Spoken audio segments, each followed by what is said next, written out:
తల్లి కాబోతున్న లావణ్య త్రిపాఠి కోసం స్పెషల్ వంటకాలతో వంటగదిలో రామ్ చరణ్ తీరులో మారిపోయిన వరుణ్ తేజ్. ఇప్పటికే నెలలు నిండిన లావణ్య త్రిపాఠి తన పనులు తను చేసుకోవడమే ఎంతో కష్టంగా మారిపోయింది. అందుచేత వరుణ్ తేజ్ అయితే ఏకంగా తన షూటింగ్స్ అన్నిటినీ పక్కన పెట్టేసి తనకి ఎంతో ఇష్టమైన పిజ్జాని అయితే వంటగదిలో ప్రిపేర్ చేస్తూ వచ్చేసాడు. ఇది నాకు మొదటిసారి, ఈ వంటగదిలోకి వెళ్ళడం మొదటిసారి, కానీ నా లావణ్య కోసం ఇవన్నీ తప్పట్లేదు అంటూ వరుణ్ ఒక స్వీట్ కొటేషన్తో అయితే ఈ జంటకి సంబంధించిన ఒక బ్యూటిఫుల్ వీడియోని షేర్ చేసుకున్నారు. ఇక లావణ్య త్రిపాఠి మెగా ఇంటి అడుగు పెట్టడమే పెద్ద అదృష్టం అనుకుంటే ఇప్పుడు ఏకంగా వరుణ్ తేజ్తో సేవలు కూడా చేయించుకుంటూ మెగా ఇంట కోడలవడమే కాదు, ఇలా తనకి భార్యనవ్వడం కూడా ఎంతో అదృష్టం అంటూ మురిసిపోతూ ఉంది. ఇకపోతే రామ్ చరణ్ ఉపాసన కోసం, చిరంజీవి తన భార్య కోసం, ఇప్పుడు వరుణ్ తేజ్ కూడా ఇప్పుడు ఆ ఖాతాలోకి వెళ్ళిపోయాడు లావణ్య కోసం.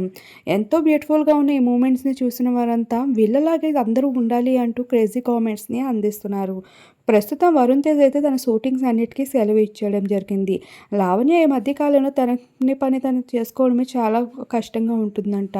అలానే డాక్టర్ సైతం తనకి బెడ్ రెస్ట్ చాలా అవసరం అని కూడా చెప్పుకుంటూ వచ్చారు. ఈ భాగంగానే వరుణ్ తేజ్ అయితే ఇలాంటి స్వీట్ పనులన్నీ చేస్తున్నాడు ఇంటింటా.